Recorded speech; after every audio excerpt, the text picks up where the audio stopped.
Ashamaa akkam jirtu nagaa keessanii har'asii waan sin barbisiisu waan sin fayyada jedhee yaadee isinii qabadhee dhiyaadheera akka irraa barattan abdiin qabaa akka itti fayyadamtanis abdiin qabaa haga dhumaatti akka dhaggeeffattan kabajaan isin affeeraa chaanaalii kanas immoo warri subscribe goone subscribe akka gootan like fi comment akka gootan yaada qabdan akka nuuf qoddan isin gaafadhaa gara ergaa keenya guyyaa har'aatti aaceenu yeroo baay'ee waan irratti xiyyeeffannu beeknu yaada keenya maal irratti akka hiinu beeknu yaanni keenya bakka garaa fi wanta garaa irratti waan faffaca'uuf xiyyeeffannoo wanta irratti kenninu nu jalaa dhokata jechuudha.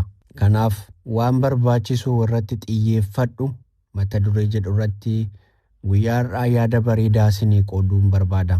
Waan barbaachisu irratti xiyyeeffadhu guyyaa guyyaan yaaddoo fi odeeffannoodhaan muddamaa yookaan cinqamaa oolla.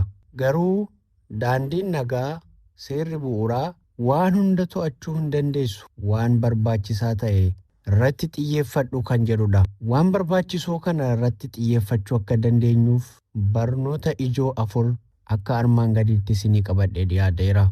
Daangaa to'annoo kee beeki. Jireenya kee keessatti wantoota murteessoo 2 adda baastee beekuu qabda.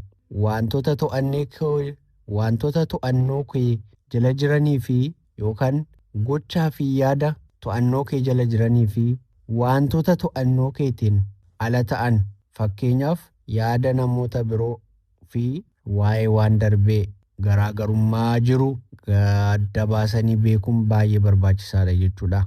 Akkuma uummanni Oromoo gaafa mammaaku bishaan darbe hin waraaban akkuma jedhu waan darbe sirreessuu hin dandeenyu. Waan darbe irratti aangoo hin qabnu gara fuulduraatti garuu waan barbaanne ta'uu dandeenya waan fooyyessuu dandeenya. Kanaaf yaada namootaa irratti xiyyeeffachuu dhiifne akkasumas waan darbe irratti dhiphachuu fi yaadda'uu dhiifne waa'ee isa dhufuu waa'ee guyyaa borii irratti xiyyeeffachuun baay'ee barbaachisaadha jechuudha. Nageenyi sammuu keenyaa yookaan immoo tasgabbiin sammuu keenyaa kan dhufu yeroo nuti wantoota to'achuu dandeenyu qofa irratti xiyyeeffannu fi wantoota to'achuu hin dandeenye immoo yaada keenya keessaa yeroo baasnutti tasgabbiin sammuu jira jechuudha. Dubbiin ijoonni lammaffaan jireenya salphaa ta'e filadhu.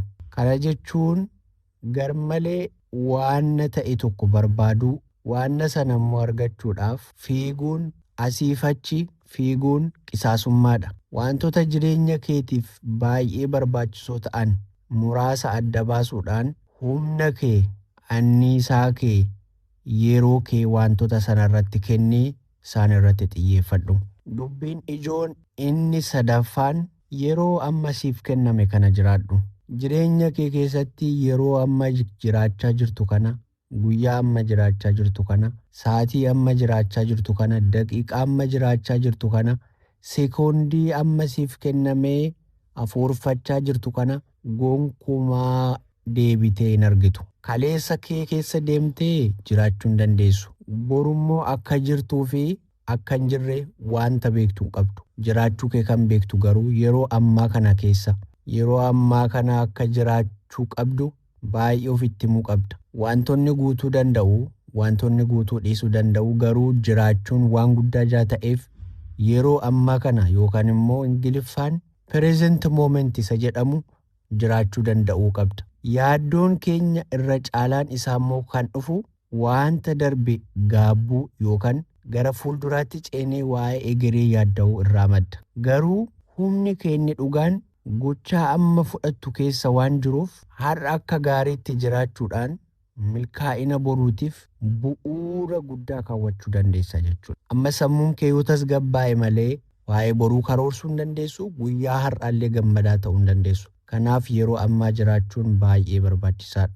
Dubbiin ijoo inni dhumaa fi inni arfaffaan rakkoo sitti dhufu hundumaa akka meeshaa barnootaatti ilaalii itti fayyadami. Jireenyi yeroo qorumsa garaa sitti darbatu akka kufaatitti hin ilaalin. Akka carraa gaarii sii kennuu fi akka obsa si barsiisutti akkasumas ogummaa jireenyaa akka irraa argattutti fudhachuudhaan gara fuulduraatti tarkaanfachuu danda'uun baay'ee barbaachisaadha. Qorumsi sitti dhufu si jabeessaa. Lammata bakka sanatti deebitee akka hin kufne way out yookaan immoo karaa ba'umsaa waan si barsiisuuf dogoggora kee irraa barattee borummoo irra caalaa akka fooyyessitu waan si godhuuf akka meeshaa barnootaatti kufaatii kee yookaan immoo rakkoo kee itti fayyadami. Egaa dhaamsi guyyaa har'aa yookaan immoo dhaamsi addaa guyyaa har'aa isiniif qabu addunyaan xiyyeeffannoo kee hatuudhaaf yeroo hundumaa sooshaal miidiyaan xiyyeeffannoo kee hatuudhaaf waan irratti xiyyeeffattu of eeggannoodhaan yoo filatte malee namni hundumtuu xiyyeeffannoo kee barbaada. Waan to'achuu hin dandeenye yaadda'uu yeroo dhiiftu waan to'achuu dandeessu irratti dinqii waan ta'e hojjechuu dandeessa jechuudha. Bakka xiyyeeffannaan kee jiru immoo yaadni kee jira. Bakka yaadni kee jiru immoo eebbi kee bakka sana jira jechuudha. Waan irratti xiyyeeffattu adda baafattee beekuun baay'ee barbaachisaadha. Har'a wantati to'achuu dadhabdee si harkaa bahee si yaaddessu yaada kee fi qalbii kee gargar hiru wanti baay'een jiraachuu danda'a. Garuu ergaa guyyaa har'aa kanatti fayyadamtee tasgabbiidhaan boqonnaadhaan nagaadhaan akka jireenya kee gaggeeffattu abdii guddaan qabaa. Obboleessa keessuma akka keetti dadhabee xiyyeeffannaa dhabee yaadni isaa gara bitaa fi gara mirgaatti hatamee rakkataa jiruuf sheer godhuudhaan biraan gahii galatoomaan siniin jedhaa. Chaanaalii kana waan dhageeffattaniif waan sabiskiraayib gootaniif ulfina argadhaan siniin jedhaa. Amma yeroo biraa barumsa biraatti walitti deebinutti nagaa naa ta'aa. Chaaw.